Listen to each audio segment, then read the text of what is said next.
Sahabat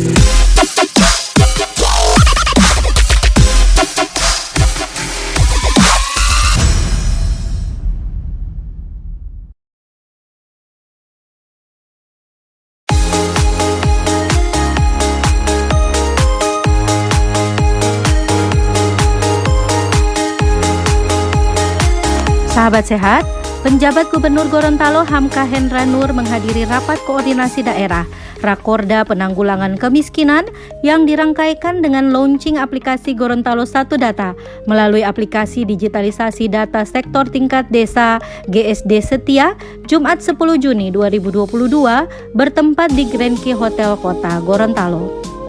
Hamka menilai pentingnya pendataan melalui sistem berbasis teknologi sehingga didapatkan validitas data yang baik dan terukur. Oleh sebab itu, kata Hamka, ukuran-ukuran kemiskinan itu banyak dan berharap jika Gorontalo masuk dalam peta kemiskinan, maka Gorontalo harus bisa bergerak maju. Ini soal mendata, validitas data kemiskinan ini tidak boleh diserahkan kepada satu instansi atau diserahkan ke pemerintah provinsi atau kabupaten kota, tetapi harus ada stakeholder lainnya. Misalnya peran serta masyarakat di satu sisi dapat membantu pemerintah.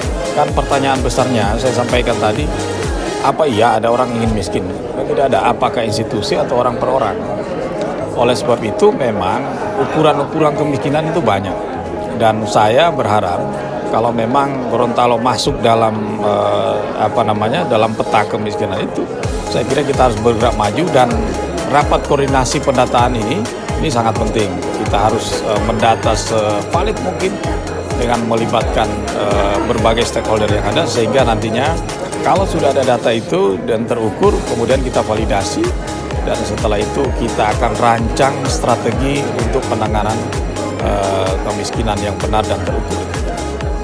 Senada dengan penjabat Gubernur, Kepala Badan Perencanaan Penelitian dan Pengembangan Bapeda Provinsi Gorontalo, Budianto Sidiki menjelaskan juga bahwa pemerintah pusat, provinsi dan kabupaten kota harus bersinergi dalam penanggulangan kemiskinan. Selain itu, Budi berharap komitmen bersama menggunakan satu data, yaitu DTKS, tetapi harus divalidasi dan disintegrasikan dengan GSD Setia. Tentu namanya penataan komitmen, kita sadar bahwa penanggulangan kemiskinan itu tidak boleh dibebankan hanya pada satu level pemerintahan. Bahkan tidak cukup hanya kepada pemerintah, tapi juga kepada seluruh organ pemerintah dan swasta.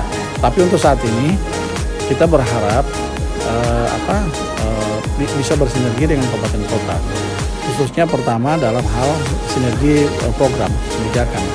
Yang kedua adalah kita berkomitmen untuk menggunakan satu data, yaitu dari data DTKS, tapi kemudian data DTKS yang kita lakukan validasi.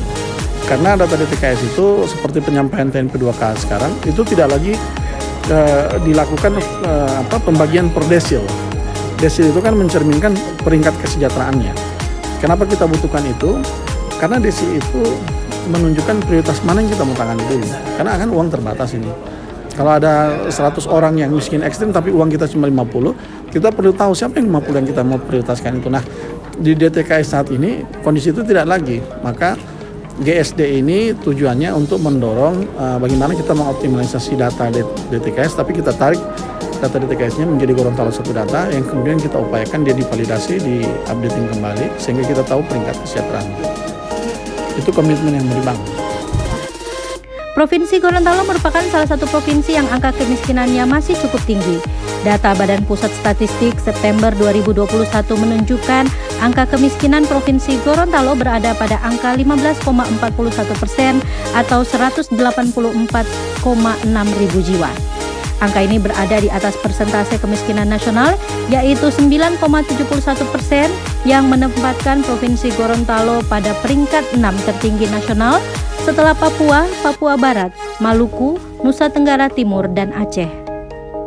Pada kesempatan itu juga dilaksanakan penandatanganan kesepakatan bersama komitmen percepatan penurunan angka kemiskinan antara pemerintah Provinsi Gorontalo dengan pemerintah kabupaten kota.